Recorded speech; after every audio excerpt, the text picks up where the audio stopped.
se mettent à discuter avec lui. Ils lui disent: Tu es entré chez des gens qui ne sont pas circoncis, et tu as mangé avec eux. Alors, Pierre raconte tout ce qui s'est passé depuis le début. Il leur dit: J'étais dans la ville de Joppé et je priais. J'ai vu quelque chose qui venait de Dieu. Un objet est descendu vers moi. Il ressemblait à une grande toile qu'on tenait par les 4 coins. Elle est descendue du ciel et elle est arrivée jusqu'à moi. J'ai regardé avec attention ce qu'il y avait dans la toile et j'ai vu des animaux à 4 pattes, des animaux qui rampent sur la terre et des oiseaux. J'ai entendu une voix qui me disait: Pierre, lève-toi, tue et mange. J'ai répondu: Non, Seigneur, aucune nourriture interdite ou impure n'est jamais entrée dans ma bouche. Une deuxième fois, j'ai entendu la voix qui venait du ciel. Elle disait: Ce que Dieu a rendu pur, ne dis pas que c'est interdit. Cela s'est produit 3 fois. Ensuite, tout est remonté dans le ciel. Au même moment, 3 hommes sont arrivés à la maison où j'étais. On les avait envoyés de Césarée pour me faire venir. L'Esprit Saint m'a dit: Pars avec eux sans hésiter. Les 6 frères que j'ai amenés ici m'ont accompagné à Césarée et nous sommes entrés dans la maison de Corneille. Voici ce que Corneille nous a raconté. J'ai vu un ange dans ma maison. Il m'a dit: Envoie des hommes à Joppé pour faire venir Simon, qu'on appelle aussi Pierre. Il te dira les paroles par lesquelles Dieu va te sauver, toi et toute ta famille. Après cela, moi, Pierre, j'ai commencé à parler à Corneille et aux autres. Pendant que je parlais, l'Esprit Saint est descendu sur eux comme il est descendu sur nous au début. Je me suis souvenu de cette parole du Seigneur. Jean a baptisé avec de l'eau. Mais vous serez baptisés dans l'Esprit Saint. Dieu leur a fait le même don qu'à nous quand nous avons cru au Seigneur Jésus-Christ. Donc, est-ce que moi, je pouvais empêcher Dieu d'agir? En entendant ces paroles, les croyants deviennent plus calmes.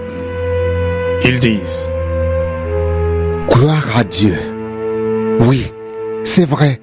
Ceux qui ne sont pas juifs peuvent aussi changer leur vie et entrer dans la vraie vie.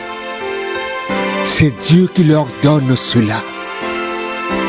Après la mort d'Étienne, on a commencé à faire souffrir les croyants et ils sont partis de tous les côtés. Ils sont allés jusqu'en Phénicie, à Chypre et à Antioche. Mais ils ont annoncé la parole de Dieu seulement aux Juifs. Pourtant, certains parmi eux, de Chypre et de Cyrène, viennent à Antioche. Et ils annoncent la bonne nouvelle du Seigneur Jésus à des gens qui ne sont pas juifs. La puissance du Seigneur est avec eux. C'est pourquoi beaucoup deviennent croyants et se tournent vers le Seigneur. Les membres de l'église de Jérusalem apprennent cela.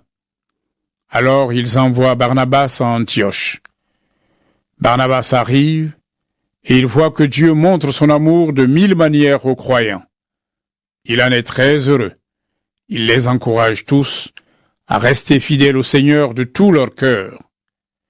En effet, Barnabas est un homme bon, rempli d'Esprit Saint et de foi. Un grand nombre de personnes s'unissent ainsi au Seigneur. Ensuite, Barnabas part pour la ville de Tarse. Il va chercher Saul. Il le trouve et l'emmène à Antioche de Syrie. Tous les deux passent une année entière dans cette église. Ils enseignent beaucoup de monde. Et c'est à Antioche que pour la première fois, les disciples sont appelés chrétiens. Un jour, des prophètes viennent de Jérusalem à Antioche. L'un d'eux s'appelle Agabus.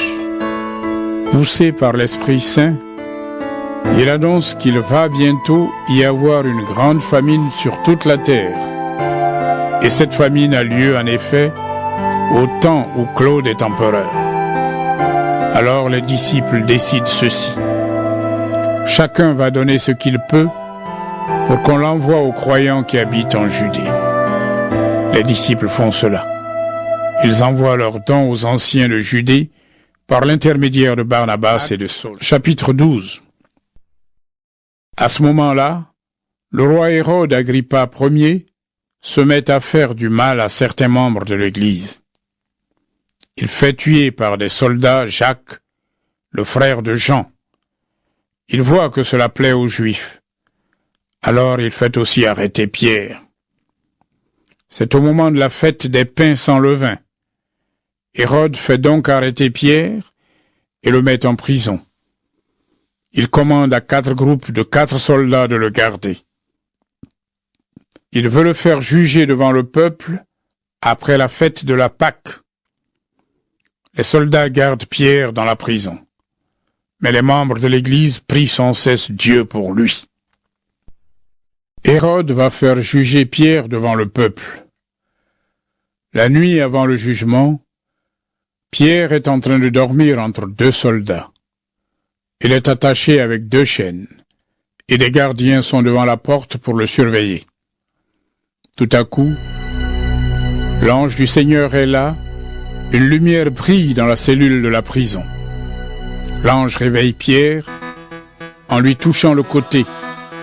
Il lui dit « Lève-toi vite !» Alors les chaînes tombent de ses mains. L'ange lui dit « Mets ta ceinture et attache tes sandales. » Pierre obéit. L'ange lui dit « Mets ton vêtement de dessus et suis-moi. » Pierre sort de la cellule et le suit. Il pense que tout cela n'est pas réel. Il croit rêver. Pierre et l'ange passent devant le premier groupe de soldats, puis devant le deuxième groupe. Ils arrivent à une porte en fer qui donne sur la ville. La porte s'ouvre toute seule devant eux et ils sortent. Ils font au bout de la rue et tout à coup, l'ange quitte Pierre. Alors, Pierre se rend compte de ce qui est arrivé et il dit « Maintenant, je vois bien que c'est vrai. Le Seigneur a envoyé son ange et il m'a délivré du pouvoir d'Hérode. Il m'a protégé aussi de tout le mal que le peuple juif voulait me faire. » Quand Pierre comprend cela, il va à la maison de Marie, la mère de Jean, celui qu'on appelle aussi Marc. Là, beaucoup de croyants sont réunis et ils prient. Pierre frappe à la porte d'entrée. Une servante, appelée Rhodée, vient répondre. Elle reconnaît la voix de Pierre et elle est tellement contente qu'elle ne pense pas ouvrir la porte. Elle court annoncer aux autres. Pierre est là, devant la porte. Les autres lui disent « Tu es folle ?» Mais elle insiste. Il est là, c'est vrai. Ils lui disent « Alors, c'est son double !» Pierre continue à frapper. Enfin, ils ouvrent la porte. Ils voient Pierre et sont très étonnés. De la main, Pierre leur fait signe de se taire. Il leur raconte comment le Seigneur l'a fait sortir de prison. Il leur dit encore « Annoncez cela à Jacques et aux autres chrétiens. » Puis il sort et s'en va ailleurs. Quand il fait jour, il y a une grande agitation parmi les soldats. Ils se demandent ce que Pierre est devenu. Hérode le fait chercher partout, mais on ne le trouve pas. Alors, il interroge les soldats qui le gardaient et il commande de les faire mourir. Ensuite, Hérode quitte la Judée. Il va à Césarée où il reste un certain temps. Hérode est très en colère contre les habitants de Tyr et de Sidon. Eux se mettent d'accord pour aller le voir. Pour cela, ils paient Blastus, le gardien de la chambre du roi, et ils vont demander à Hérode de faire la paix. En effet, la nourriture de Tyr et de Sidon vient du pays d'Hérode. On choisit un jour. Ce jour-là, Hérode met son vêtement de roi. Il prend place sur son siège et fait un discours au peuple. Les gens répondent en criant.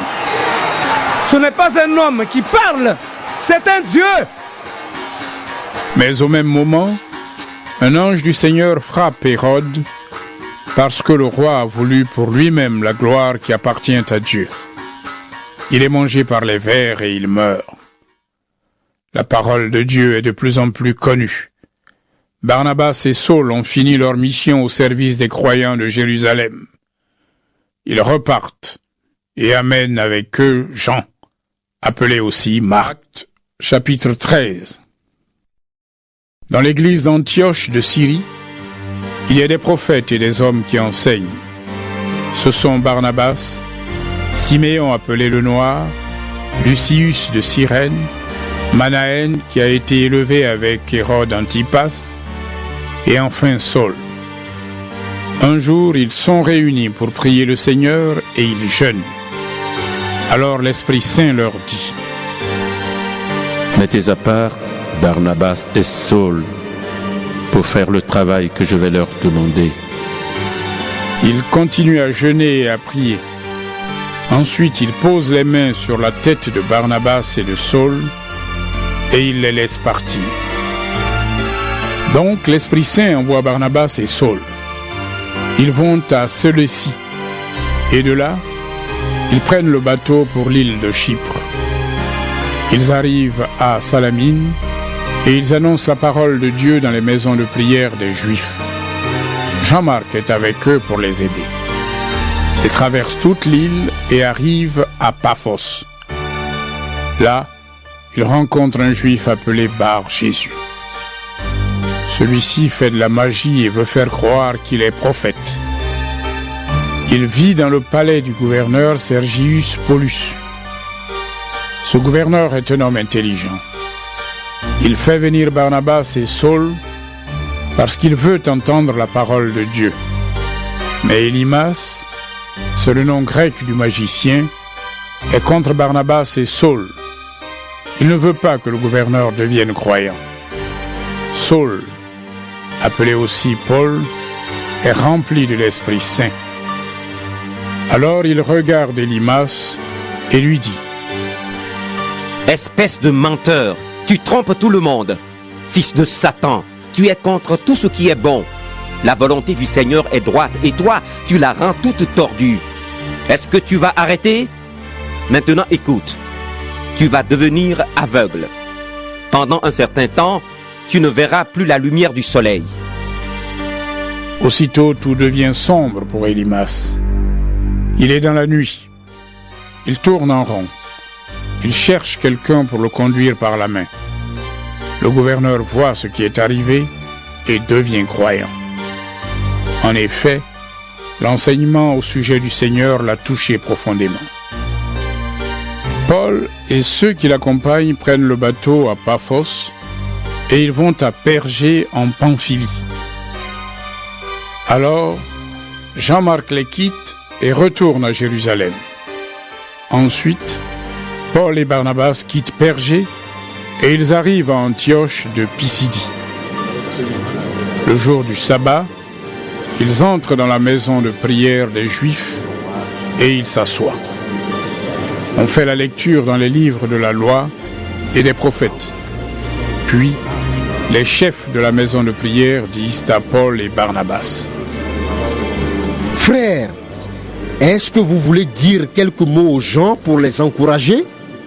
Vous pouvez parler. Paul se lève, il fait signe de la main et dit: Israélites et vous qui adorez Dieu, écoutez-moi. Le Dieu de notre peuple Israël a choisi nos ancêtres. Il a fait grandir ce peuple pendant qu'il vivait à l'étranger en Égypte. Ensuite, Dieu l'a fait sortir d'Égypte par sa puissance. Pendant à peu près 40 ans, il a pris soin de son peuple dans le désert.